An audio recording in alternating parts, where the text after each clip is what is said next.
Boa noite, queridos. A paz do Senhor, amém? Vocês são demais. Lucas capítulo 23, a partir do versículo 50, eu quero ler com vocês.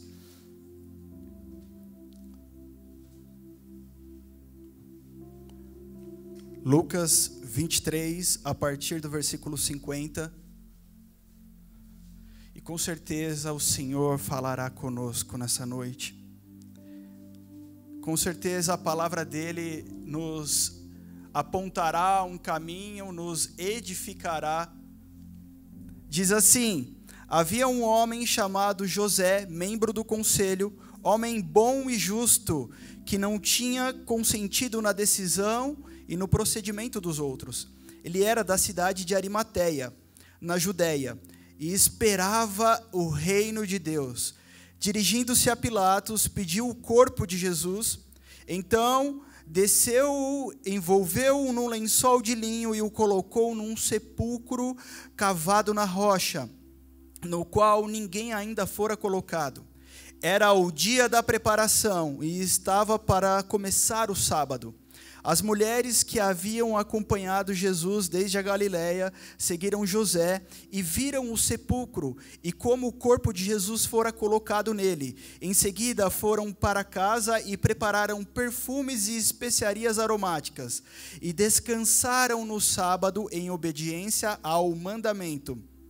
No primeiro dia da semana, de manhã, bem cedo, as mulheres levaram ao sepulcro as especiarias aromáticas que haviam preparado.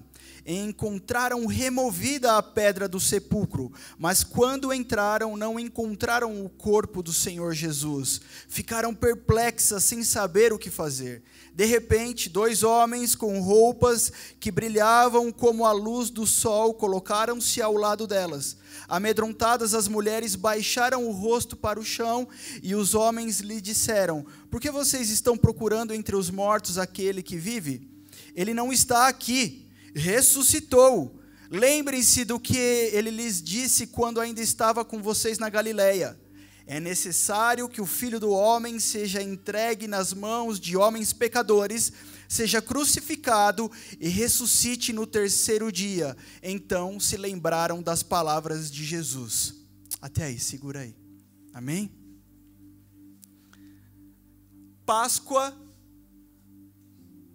no hebraico, é a palavra Pessá, que traduzida para o grego é Páscoa, que tem o significado de passagem. Páscoa, passagem. Lá no Antigo Testamento nós temos referências sobre a celebração da Páscoa. No contexto da agricultura, quando chegava a primavera, no primeiro dia, eles celebravam a Páscoa. Quando Deus tem a passagem pelo Egito, fazendo com que o seu povo saia de um regime de escravidão, debaixo da autoridade e da opressão de Faraó. E o povo então sai do Egito em êxodo livre. Eles celebram a Páscoa. Mas agora, no Novo Testamento, na Nova Aliança, nós vamos encontrar uma celebração e um motivo de Páscoa que tem a ver comigo e com você. O povo judeu celebra a Páscoa desde a antiguidade. Como eu disse, seja na primavera, seja o povo celebrando a saída do Egito, mas agora nós nos deparamos com o verdadeiro Cordeiro Pascal, ou Pascual. Nós nos deparamos com o Cordeiro Santo, Jesus. Amém? E a gente precisa hoje entender um pouquinho mais, e um pouquinho mais a fundo, esmiuçar um pouquinho mais o sentido da Páscoa, já que estamos hoje num domingo de Páscoa, e é propício para isso. Veja só, quando o povo está lá no Egito, Deus dá uma ordem: fala: olha, vocês vão celebrar a Páscoa dessa vez, neste ano, fazendo o seguinte: vocês vão matar um animal, e vocês vão pegar o sangue desse animal e passar nos umbrais das casas que vocês moram, porque eu vou enviar um anjo da morte, e esse anjo, ele vai passar pelo Egito, mas aqueles que tiverem a marca nos umbrais das portas, tiverem a marca do sangue, serão poupados. Onde não tiver, os meninos, os primogênitos, irão morrer. E foi assim que aconteceu. Se a gente for entender e estudar um pouquinho, isso já acontecia com os pastores nômades do povo de Israel. Eles cuidavam de rebanhos de ovelhas, e eles tinham uma tradição, onde eles sacrificavam um cordeiro, pegavam o sangue e passavam na tenda deles, para que houvesse proteção para o rebanho deles. E assim, na Páscoa do povo de Deus, lá dentro do Egito, quando Deus vai mover, quando Deus vai fazer algo novo, quando Deus vai fazer algo diferente com o seu povo, veja, eles estão diante de uma transição. O povo está prestes a transicionar, o povo está prestes a dar um passo além na história deles. Deus utiliza da mesma ferramenta, fala: lembra aquilo que vocês aprenderam? Vocês vão fazer agora, mas vocês farão por fé, sabendo que os de vocês, a descendência de vocês será poupada. Sempre que vai acontecer uma transição na nossa vida, sempre que tem um romper para nós, para acontecer, Deus, Ele prepara esse meio, esse modo. Deus, Ele não nos deixa ser pegos desprevenidos ou de surpresa. Deus, com certeza, vai falar com você, se é que já não está falando desde o começo do culto. Porque eu sei que tem pessoas aqui que têm romperes para acontecer, pessoas que precisam transicionar, e aliás, talvez até nós como igreja estamos diante de um romper, diante de uma nova fase, e Deus, Ele vem e nos prepara. A igreja é sempre preparada, o povo de Deus é sempre preparado, amém, queridos? Você está sendo preparado pelo Senhor. Você está sendo preparado pelo Pai. Mas preste muito atenção no que Deus quer fazer. Preste muito atenção, porque nós precisamos estar prontos, nós precisamos estar atentos, não podemos ser pegos dormindo. Eu lembro, e você também vai lembrar, de Mateus 25, a parábola das 10 virgens. 5 loucas e 5 prudentes. Jesus dizendo: olha, estejam atentos para os sinais. Estejam atentos para os sinais. Que vocês não sejam pegos dormindo, cochilando. Querido, esteja atento aos sinais. Deus está dando sinais.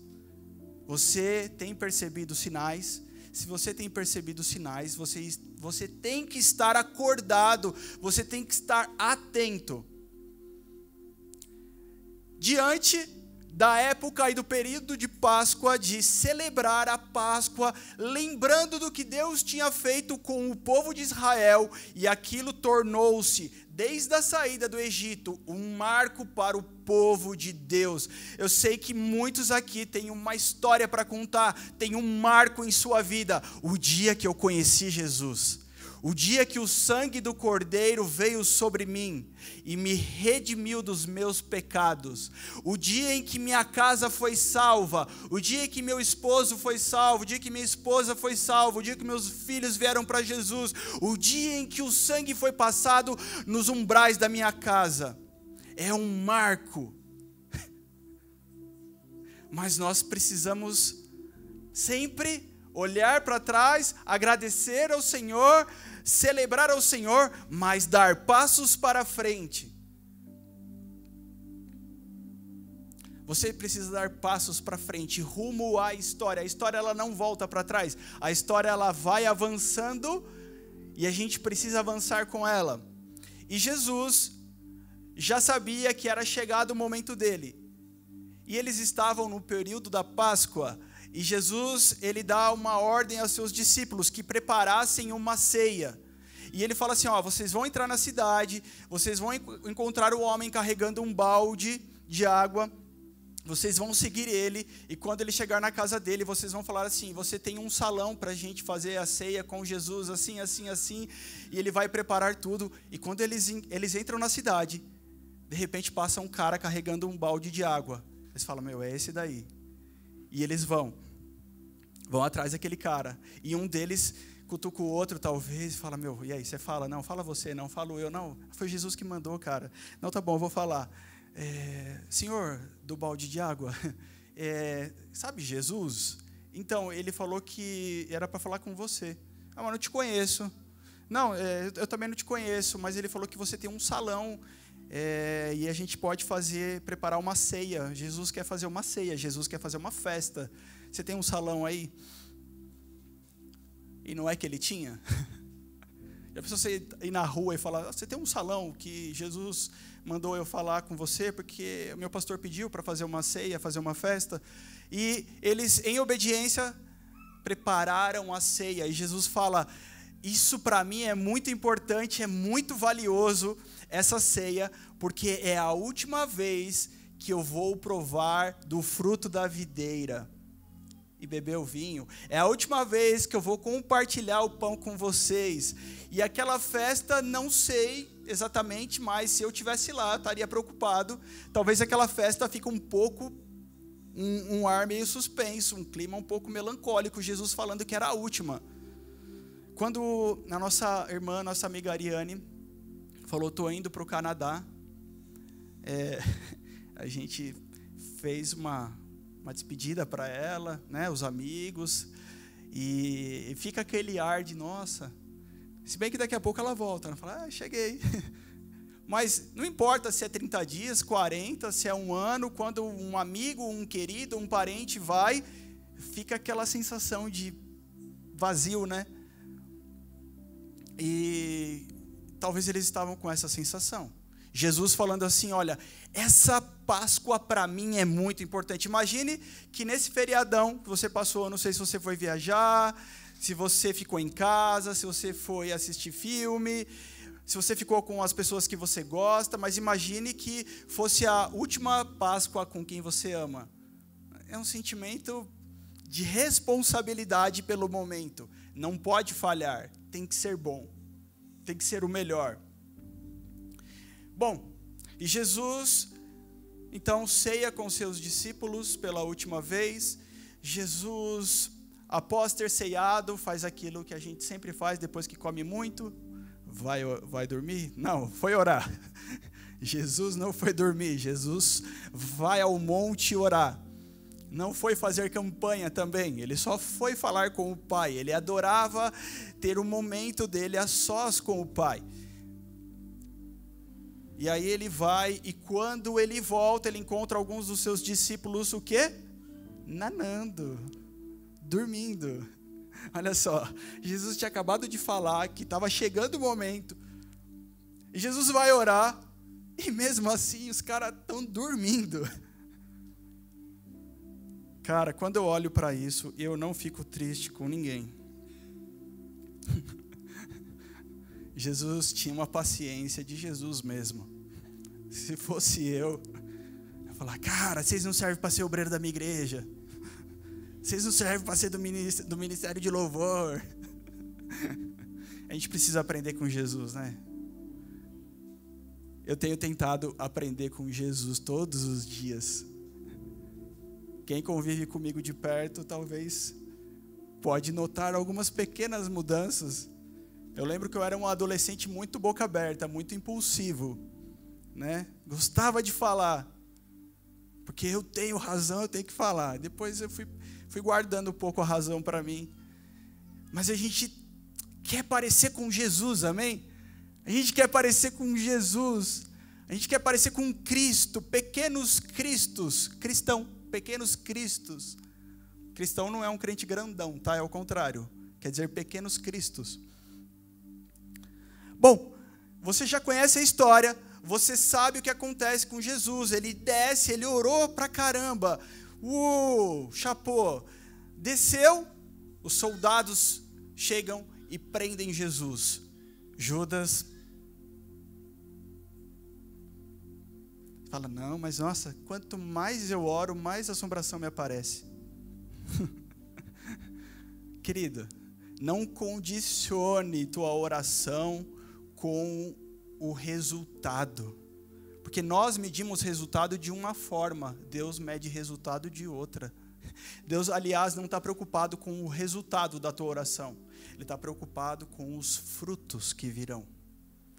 E quando a gente pensa em fruto, existe um tempo, um time, um amadurecer. Um fruto, ele não acontece. Um fruto. Uma semente é plantada na estação própria, ela é regada. Quantos já plantaram sementes?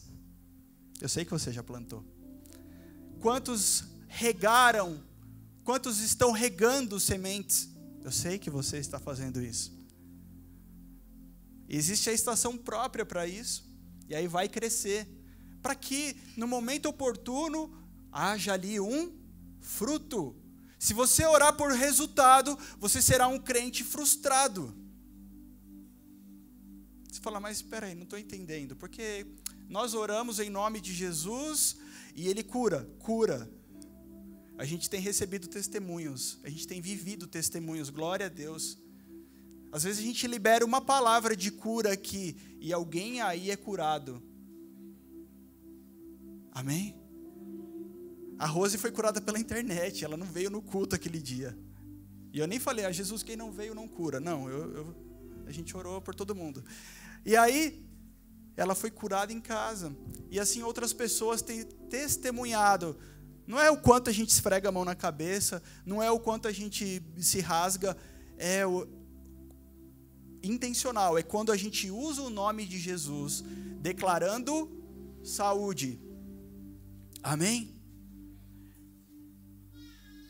E aí, então, Jesus desce da oração dele, desce o monte e é preso. E você conhece a história. Jesus passa pelo Calvário, Jesus morre. Mas a gente leu aqui que existia um homem, José, ele era da cidade de Arimateia, na Judéia. Ele era um homem que fazia parte do conselho. Ele estava entre aqueles que crucificaram Jesus. Mas ele era uma voz na multidão. Não sei se você já se sentiu assim. Ele era uma voz na multidão. Não vamos fazer isso. Cara, não vamos fazer isso não. Fala com o outro aqui, vamos falar com esse aqui. E não teve jeito, ele falou com um, falou com o outro. Mas o conselho decidiu que Jesus iria para a cruz. Quando Jesus morre, era sexta-feira, dia da preparação, nós lemos aqui. Na cultura judaica, sexta-feira é o dia da preparação. Eles estão preparando o Shabá, eles estão preparando o sábado. O sábado é o dia em que eles não farão nada. Não farão nada. E sexta-feira é o dia que se prepara para o descanso de sábado. Então, Jesus, a palavra diz assim, olha só, que meio-dia o céu se converteu em trevas, escureceu, ficou de noite, tipo toda essa semana na Paulista, estava lá, eu não sei aqui em Santo André se choveu muito, mas dava 3:30, e o dia se convertia em trevas, e vinha um grande dilúvio. Eu sabia o que me esperava, 6 horas da tarde, qual era o caos do trânsito, Anchieta travada, parada, dá tempo de orar, dá até para jejuar. Dá para fazer jejum, de tanto que demora. Da meio-dia, ou às 12 horas, até às 3 horas da tarde, ficou de noite, trevas e tal. E Jesus entrega o seu espírito para o Pai. Pai, eu te entrego o meu espírito. Não foi assim que Jesus fez? Quando Jesus morre, ele diz antes, Pai, eu te entrego o meu espírito. Sexta-feira, por volta das 15 horas da tarde, final de sexta-feira. Quando isso acontece, José, aqui, o José de Arimateia, que você já ouviu, já viu no Indiana Jones, alguma coisa. Quem já assistiu Indiana Jones? Não, gente, pelo amor de Deus. As mãos tímidas. Eu sei a idade de vocês já, não adianta. José de Arimateia, ele fala, eu preciso fazer alguma coisa. Sabe aquela pessoa inconformada com o erro? Cara, você pode ser o inconformado. Seja o inconformado da sua mesa, seja o inconformado da sua roda, seja o inconformado da sua família, seja da igreja também. Tipo o Tiago. Não, Tiago não. Já falamos muito dele semana passada. Já falamos muito. Seja o inconformado. José, ele continuava inconformado. Não era para ter feito isso com Jesus. Mas e agora ele morreu, e o que eu posso fazer? Bom, eu não posso ressuscitar Jesus, mas há uma coisa chamada dignidade do cadáver, da pessoa que morreu, que na nossa cultura é presente. E na cultura judaica, mais ainda, existia uma dignidade daquele corpo, porque na cultura deles, o corpo voltava para a terra. O corpo voltava para a terra, mas o espírito voltava para Deus. Mas o espírito que voltava para Deus não era qualquer espírito, de qualquer jeito, esculhambado, esmulambento. Não, era um espírito cuidado, porque na cultura deles era necessário cuidar do corpo. As mulheres preparavam perfumes e especiarias aromáticas, e eles ungiam o corpo, eles faziam toda a asepsia, a higiene daquele corpo. Eles envolviam num lençol de linho, não era um lençol qualquer, era um lençol especial. Porque na cultura deles, aquele corpo que voltaria para a terra fazia menção a um espírito que voltaria para Deus. José fala assim, por favor, deixa eu ficar com o corpo de Jesus. Você está me acompanhando a história? Amém?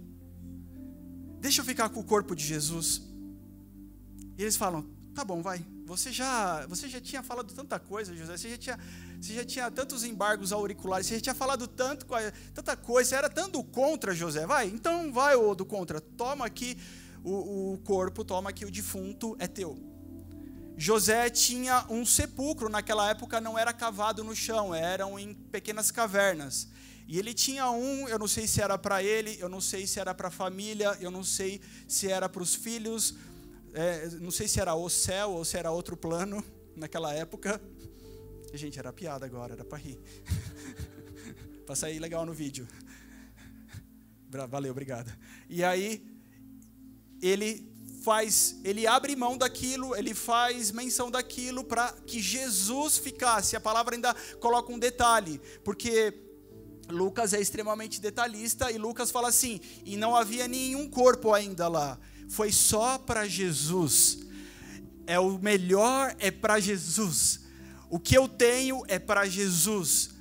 Tudo é para Jesus. Já existia pessoas assim antes do pastor Júnior pregar domingo passado. Tudo é para Jesus. E quando ele pega Jesus, ele envolve num lençol de linho, e leva lá para aquele lugar. Já era finalzinho da sexta-feira, já era o final da sexta, e sabe o que ia acontecer? Eles não iam poder fazer nada, porque estava chegando o Shabá, estava chegando o sábado, e eles, na cultura deles, não poderiam trabalhar. E eles respeitam muito isso, eles não são brasileiros, eles respeitam bastante as leis. A gente dá um jeitinho, né? A gente dá um jeitinho, mas na cultura deles não tem jeitinho. Achei bem interessante um negócio que eu ouvi, o pastor falando que até hoje em Israel, se você for para Israel, Tel Aviv, qualquer hotel que você for lá, aos sábados tem o elevador do hotel, ele é programado para parar de andar em andar. Primeiro, segundo, ele vai subindo e vai descendo o dia inteiro, porque apertar o botão do elevador é trabalho, é considerado trabalho. Para você entender. E aí, Jesus então vai para o sepulcro, e as mulheres vão para casa para descansar no sábado e cumprir o mandamento, foi o que a gente leu, amém? mas elas já estavam esperando o dia raiar no domingo para fazer a parte delas, para que houvesse dignidade do corpo de Jesus. Elas estavam lá, ansiosas, elas passaram o sábado se corroendo. É a mesma coisa que falar para o meu filho de 5 anos, olha filho, a gente vai comprar um brinquedo amanhã, tá? Misericórdia. Um dia eu liguei, ele estava triste, falei, filho, fica tranquilo, você está triste, papai vai levar uma lembrancinha para você à tarde quando eu for para casa. Coitado, foi a tarde mais tortuosa, tormentada dele. Imagina aquelas mulheres, qual era o sentimento delas? Jesus está lá, eu não posso fazer nada agora, eu preciso esperar.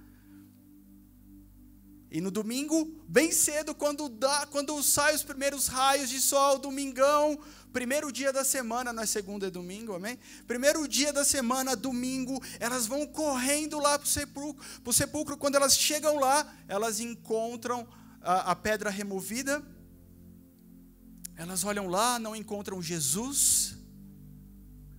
E elas veem 2 homens com roupas que reluziam como se fosse o sol.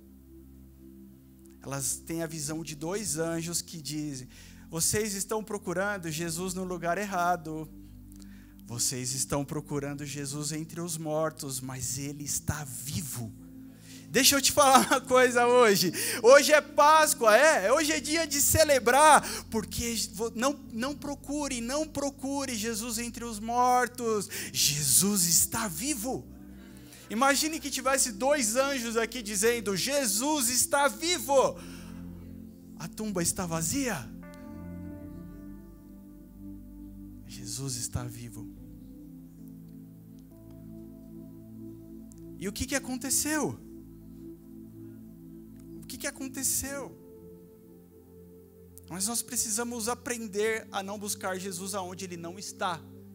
Deixa eu te falar uma coisa, Jesus não está no seu sofrimento. Jesus está vivo. Jesus não está nas suas angústias. Jesus está vivo. Jesus não está em meio aos seus problemas, aos seus pecados, porque Jesus está vivo. Nós precisamos procurar Jesus no lugar aonde Ele está.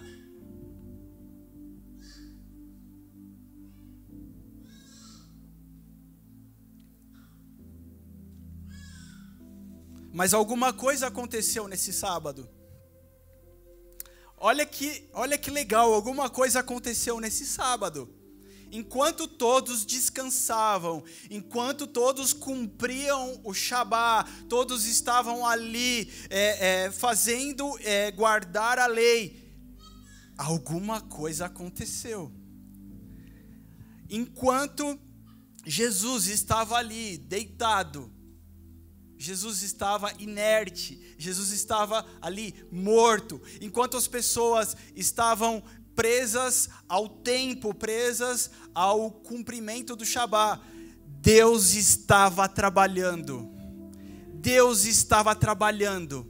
E foi no sábado que Deus trabalhou. E sabe o que aconteceu? Quando aquelas mulheres chegam no domingo de manhã, elas não encontram mais o mundo que havia na sexta-feira à tarde. Elas encontram um mundo reorganizado, um mundo novo, um mundo onde existe um Jesus ressurreto. Deus havia preparado todas as coisas. Deus havia feito um milagre. Deus havia trabalhado no sábado. Ele pôde fazer aquilo que ninguém fez. Sabe o que acontece? Você precisa entender que tem coisas na sua vida, tem coisas em nossa vida que não serão obras nossas. Acontecerão no Shabá, acontecerão no tempo em que estamos descansando e Deus está trabalhando. Amém? Pega isso para você. Pega isso porque é poderoso. Há um tempo em que devemos ficar quietos e calados. Há um tempo em que devemos cessar tudo. Há um tempo em que precisamos nos calar, nos aquietar e deixar Deus fazer, deixar Deus ser Deus. Ele é o Senhor. Você pode escolher continuar na sexta-feira, a sexta-feira escura, a sexta-feira depressiva, a sexta-feira de morte, a sexta-feira de atropelo, a sexta-feira de ai meu Deus, o que eu farei? Ai, eu preciso correr, eu preciso fazer isso, eu preciso fazer aquilo, a sexta-feira da angústia. Mas deixa eu te falar uma coisa, Deus quer te transportar para o domingo de manhã, se deparando com um novo mundo, se deparando com um mundo criado pelas realidades que Ele mesmo fez enquanto você esperava.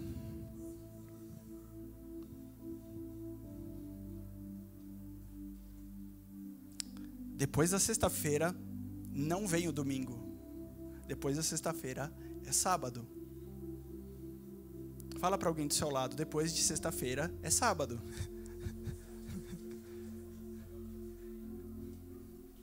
E nós estamos querendo, mais do que nunca, nós estamos querendo pular o sábado na nossa vida.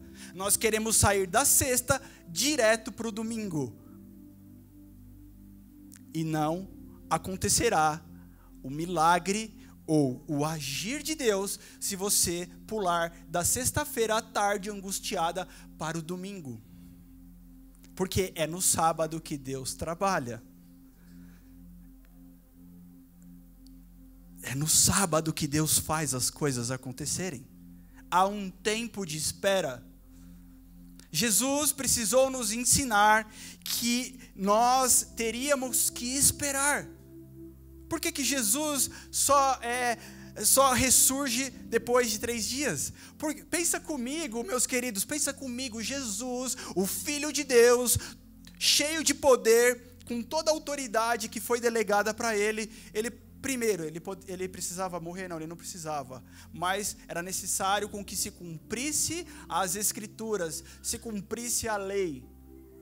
Segundo, na hora que Jesus morre, ele não poderia muito bem ressuscitar naquela mesma hora em que ele desfalece. E a medicina, segundo o Dr. Lucas, constata o óbito. E Jesus ressuscita. Uau, Highlander. Poderia? Teria todo o poder. Na hora que pegassem o corpo de Jesus e falassem, me ajuda aqui, vamos carregar esse cara aqui para levar ele para o sepulcro. E ele levanta, estou vivo. Na hora que colocam Jesus e arruma, e José fala, ufa, ainda bem que eu tinha esse túmulo aqui preparado. E ele sente e fala, não preciso. Ele poderia ter feito de qualquer jeito, mas Jesus ainda tinha uma lição poderosa para nos ensinar. Esperar. Esperar. Esperar. Os crentes hoje ainda sabem dizer, estou esperando no Senhor? Antigamente era mais comum ouvir isso. Tiago vai falar assim, olha, a fé sem obras é morta. Mas nós precisamos discernir o que Deus está falando, o contexto de uma coisa e de outra coisa, porque nós então entramos num evangelho e numa vida onde nós precisamos fazer, onde nós precisamos realizar, onde nós precisamos mostrar as nossas obras. Mas não é bem isso. Porque, sim, como é que você, diante de uma viúva que te pede algo, diante de um órfão que te pede algo, estou com fome, e você fala assim, então, cara, deixa eu te falar, Jesus é bom pra caramba, eu vou orar por você, meu querido, oh, aleluia, vem aqui, ajoelha aqui. Não, ele está com fome, e quem tem fome precisa comer. Existem coisas que cabe a nós fazer. A nossa fé, ela precisa ser prática e inteligente. Amém? Eu gosto muito de me treinar. Eu gosto muito de olhar no espelho e de tentar observar se o evangelho que eu acredito é possível viver no meu dia a dia, na prática. ali no dia a dia, com as pessoas, com os seres humanos, lidando com gente. É ali que a gente sabe se o evangelho é real ou não, se a nossa fé é inteligente ou se é uma fé espiritualística e tola. Deus, Ele tem chamado a sua igreja para um tempo de entendimento, amém, queridos? Tem chamado e despertado a igreja dos últimos dias para um tempo de entendimento, de saltar de um nível a mais de entendimento, de revelação da sua palavra. E aí a gente precisa estar atento ao que Deus está nos dando, falando. Jesus precisou ensinar que nós deveríamos esperar também.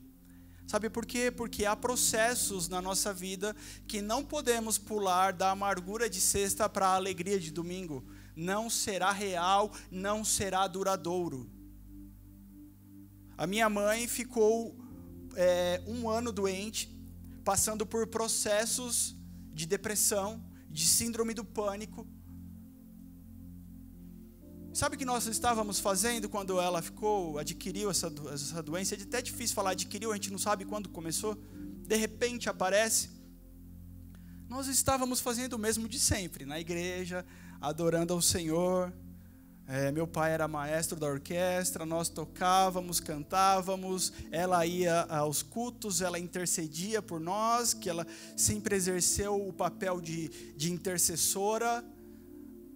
E de repente, ela ficou doente. Então começa uma jornada de saber o que está acontecendo. Aí você ouve de tudo nessa hora. Eu acho que é demônio. Eu acho que é... já sei, é um pecado antigo dela que aflorou. E Deus pesou a mão. Não confessou. E aí tem todo tipo de teoria.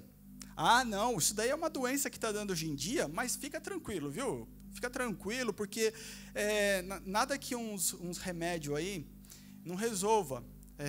Sei lá, a minha mãe faz 5 anos que toma, e assim, sem chance de ela parar de tomar, tá? Mas tudo bem, o máximo que acontece é ela ficar meio aérea, às vezes a gente fala com ela, ela fica... o aérea, quem já tomou sabe que o remédio causa efeito. E a gente entrou por uma jornada de buscar em Deus respostas e solução. Aí você ora e sente a presença de Deus. Quantos já aconteceu isso, queridos? Você ora e sente a presença de Deus ali na sala da sua casa. Parece que a sala da sua casa é teto solar, abriu, céu na terra. Você ora no quarto e sente o Espírito Santo. Você fala, agora eu senti. Passou por aqui, foi curado. Nada. 1 dia, 2, 1 semana, 15 dias, 1 mês, 3 meses, 6 meses. E Deus sempre dando paz. É verdade que foi um ano assim de todos nós. Ela emagreceu 30 e poucos quilos. E nós também, não 30, né? Mas a gente deu uma boa emagrecida, todo mundo, porque a gente não tinha ânimo para nada. Somos super crentes e não ficaremos tristes. Não, no dia da tristeza a gente fica triste. Mas o triste não é abatido porque o coração está naquele que vive. Deixa eu te falar de novo, o triste não será abatido quando o coração está naquele que vive.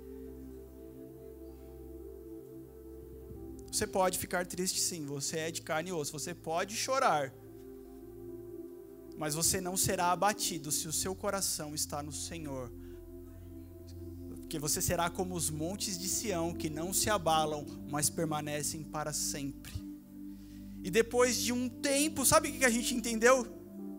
Que não tinha nada que a gente pudesse fazer que fosse mudar a história da minha mãe. Depois de um tempo a gente entrou no Shabá. Depois de um tempo de sexta-feira, depois de um tempo de ficar dando murros em pontas de faca, depois de um tempo de dar cabeçadas na parede, depois de um tempo de céu escuro, depois de um tempo de pranto, nós entramos para o Shabá. E sabe o que aconteceu no Shabá? O Shabá passou e chegou o domingo de manhã, e um dia a minha mãe acorda e fala assim: eu queria tomar leite com café. Eu acho que eu consigo comer um pão. Ela não tomava nem água, meu querido, nem água.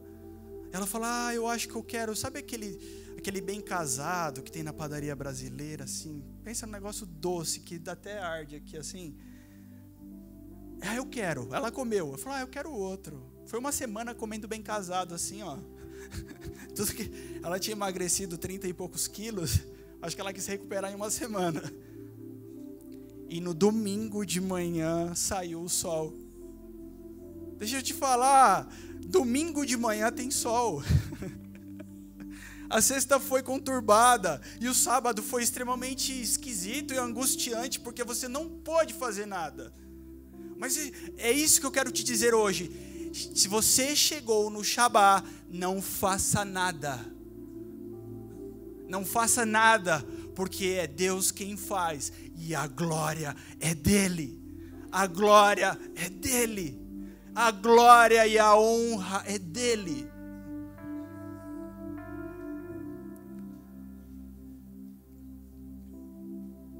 Nós não guardamos o sábado como algumas religiões. Existe uma religião que guarda, a gente respeita, mas nós não guardamos, porque nós aprendemos que no sábado alguém pode ser curado, alguém pode ser livre, alguém tem a sua mão mirrada e Jesus cura. É sábado, nós estamos atentos. Também tem crente aqui que às vezes guarda sábado, domingo, segunda, terça, quarta, quinta. Não. Jesus está vivo. Deixa eu te falar, Jesus está vivo, Ele está curando. Ele está curando, Ele está ressuscitando morto. Eu conheci uns defuntão que chegaram aqui nessa igreja, e eles estão andando cheio de vida por aí. Eles estão sendo erguidos e serão uma torre bem alta, brilhando. Jesus, Jesus, Jesus. Estamos sendo preparados, edificados. Você fala: nossa, mas quanto mais eu oro, mais para baixo eu vou. Isso, legal, curta o seu momento de fundação. Precisa de fundação, de bases profundas, de buraco grande, para uma torre bem alta ser erguida. Mas quando essa torre estiver erguida, estiver pronta, lá em cima vai brilhar Jesus. Eu tenho profetizado isso sobre as nossas vidas. Eu tenho profetizado que aqui, ó, na frente de um cemitério, na Vila Progresso, aqui na frente de um lugar que só tem morto lá do outro lado, aqui o Senhor está levantando uma torre bem alta que vai brilhar. Jesus está vivo. Chegou o domingo de manhã, o Senhor está vivo. Fique de pé, debrados de louvor ao Senhor. Pode se colocar de pé, meu querido. Vamos adorar ao Senhor, porque Jesus está vivo. Não se preocupe com o Shabá. O Shabá é do Senhor, o Shabá é do Senhor. Oh, aleluia, oh, aleluia. Fecha os teus olhos, vamos adorar ao Senhor. Qual é a palavra que pode sair da tua boca hoje para o coração do Pai?